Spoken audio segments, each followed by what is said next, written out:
Vijayasai Reddy next step ఏంటి?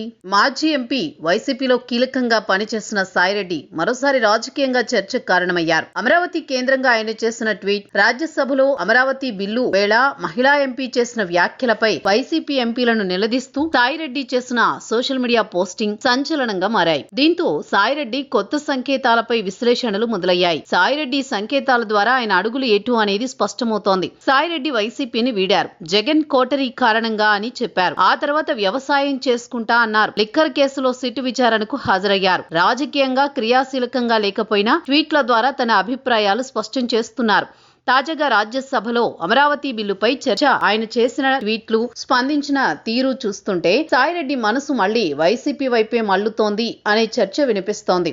రాజ్యసభలో అమరావతికి మద్దతుగా బిల్లు పాస్ కావడంపై స్పందించిన సాయిరెడ్డి అభివృద్ధిని స్వాగతిస్తున్నట్లు పేర్కొన్నారు. అయితే అక్కడే తన మార్కు విమర్శ చేశారు. అమరావతిని అందరి రాజధానిగా అభివృద్ధి చేయాలి తప్ప అది కేవలం ఒక వర్గానికి పరిమితమైన అమరావతిగా మారకూడదు అంటూ ఆయన చేసిన ట్వీట్ రాజకీయ దుమారాన్ని రేపింది.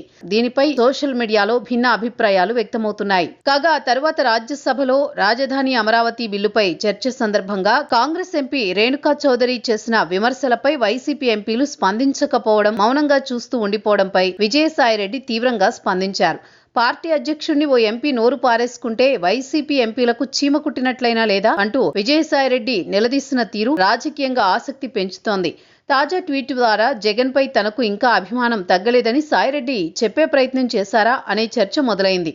అదే సమయంలో పార్లమెంటరీ పార్టీ నేతగా ఉన్న సుబ్బారెడ్డి వైఫల్యం ఎత్తిచూపే ప్రయత్నం చేశారనే వాదన వినిపిస్తోంది. కొద్ది రోజుల క్రితం సాయిరెడ్డి తిరిగి వైసీపీలోకి వస్తారనే చర్చ పార్టీలో జరిగింది. రాజకీయాలపైన జూన్ తర్వాత స్పందిస్తానని గతంలో సాయిరెడ్డి వ్యాఖ్యానించినట్టు వార్తలొచ్చాయి. దీంతో సాయిరెడ్డి కూటమిలోకి వెళ్లే దారులు కనిపించడం లేదని, తిరిగి వైసీపీలోకి రీఎంట్రీకి ఛాన్స్ ఉంది అనే చర్చ ఇప్పుడు ఆ పార్టీ వర్గాల్లో పెద్ద ఎత్తున జరుగుతోంది. దీంతో సాయిరెడ్డి నిర్ణయం, భవిష్యత్తు కార్యాచరణ ఏంటి అనేది ఆసక్తికరంగా మారుతోంది.